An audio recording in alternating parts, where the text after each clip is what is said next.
I've been having so much fun with DALL-E. I've created some really fun stuff. I'm going to go through some of my favorites.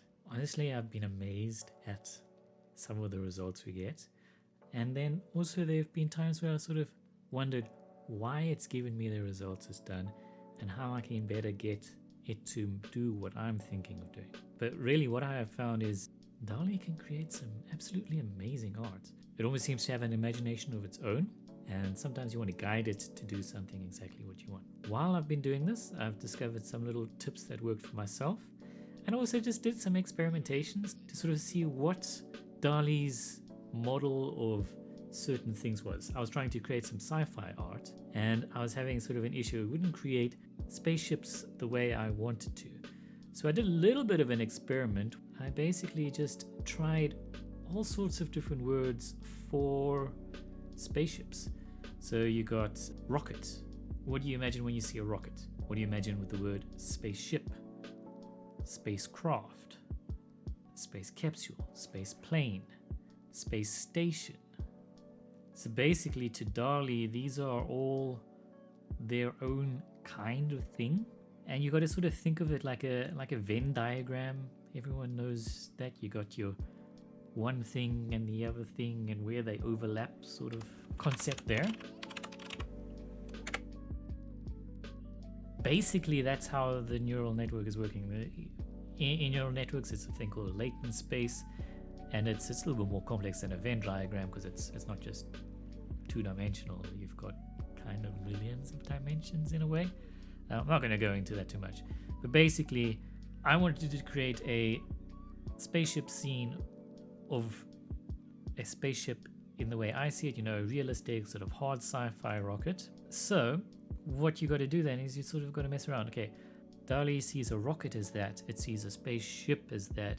How does it see a certain artist's conception of one thing? And then you sort of want to guide it in a way.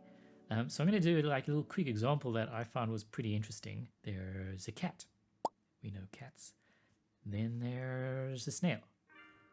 What if we wanted to do a snail cat?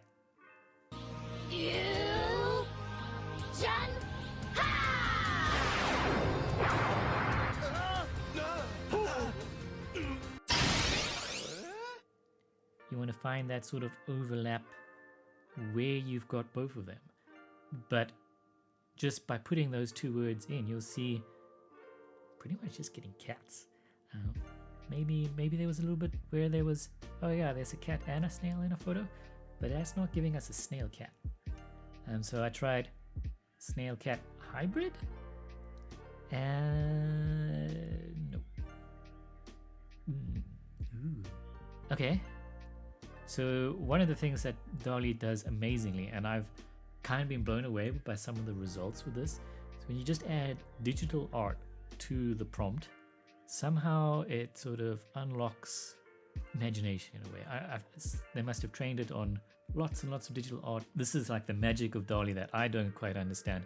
There's, you know, all the latent space and stuff, but how they actually get the leaps that went from, you know, previous GANs, generative algorithms, and, you know, that sort of stuff that we've had before, to this new way where it's actually creating stuff. That's what I don't understand. I'm very interested to hear descriptions on how that's working, or is it just because it's more complex?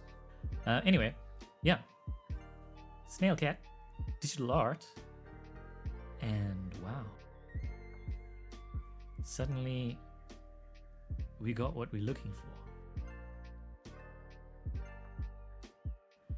Though unfortunately, I was kind of going for a realistic looking snail cat.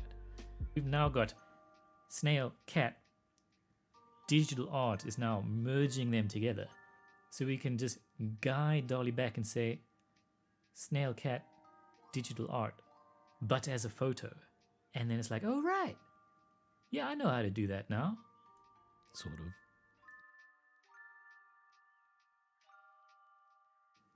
I mean, to be fair, some of these results are not amazing. I only did this the one time here, and you can also get some pretty cool results by making a really complex prompt. So I made some of these ones with a very long prompt, basically as long as it lets you put into DALL-E, to get some of those really cool sci-fi environment arts. Yeah, it's just amazing. So as simple as telling DALL-E he has a cat, he has a snail, and merging them can give such amazing results. Of course, the results you get in DALL-E versus some of the other methods, you know, like there's things like the mid-journey thing which has come out, different results, different data sets. So you might get different results, you know, with different words.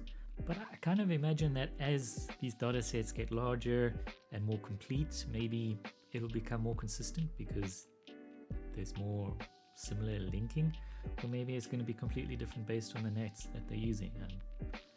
Who knows? Please let me know of places I can find some cool examples for comparisons of the same prompt for the different ones. Yeah, but I must say, there has been a little bit of panic. I mean, for myself, when I first saw some of the works that DALL-E could produce, I was like, well, shit, what are we going to do? But now that I've spent some time with it and I've been playing with it myself, I've kind of changed my opinion. I think there might be some disruption down the line. I don't think it's going to be immediate, but I feel it will be more, not that artists will be without a job, but AI can be used in a way to assist artists. So you can take more of a creative director approach with an AI collaborator to sort of assist you, and you can sort of be like, here's the scene, and then you can focus on the things you want to, while the AI can dream up and create the rest of the things, and you can guide it into the way that you want. So I think that kind of makes it feel more optimistic, more sort of like a Star Trek future, you know, like holodecks where they say, hey, make me a movie based on whatever. I've instructed the computer to give us a Sherlock Holmes type problem, but not one written specifically by Sir Arthur Conan Doyle. So this will be something new, something created by the computer. Exactly. Program complete. You may enter.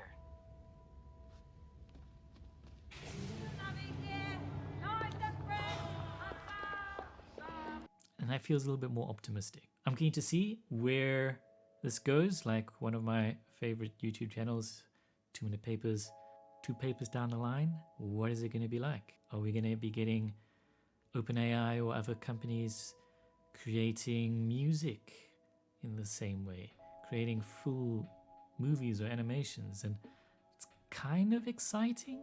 Definitely there is some fear, but I feel like at least OpenAI is approaching it with a very safe manner. Some people have been saying it's overcautious. I think slow and steady is okay. But yeah, I feel like it opens up creativity to more people. And also for someone like me, I know that when I sit around, I have more ideas than I can put out into the world. If I could get everything that I saw in my head as an artwork, or as a video, or as a game, or as, you know, my dreams and things like that, I feel like I'm missing out by the stuff that I just don't have the time or the energy or even the ability to create. And if we can talk to an AI and get an AI to express what's in our head, I think that's really cool. I think that's unlocks things for more people to be creative. Yeah, there's going to be fears of maybe saturation of art, but I mean, there's no problem with too much creativity, is there? I don't know, it's a really interesting dialogue. I'm keen to hear what you think, and I'd love to see what you've created and you want to create. Yeah, so this was a little bit of an off-the-cuff speaking of my mind, and also little tips on guiding AI artists, thoughts on where we can go. Yeah, I hope you enjoyed. Let me know if you want to see anything else, or specific prompts that you're interested in seeing. Maybe even things that DALL-E is not doing. I know for myself, I found that I've been wanting to do some sci-fi artworks and, you know, mega structures of space elevators and Dyson spheres and stuff. And it does seem like something that's a little bit lacking in their model. Hopefully I've been putting images up while I've been saying this. Anyway, that's enough waffling. Hope you enjoyed. See you next time. Bye.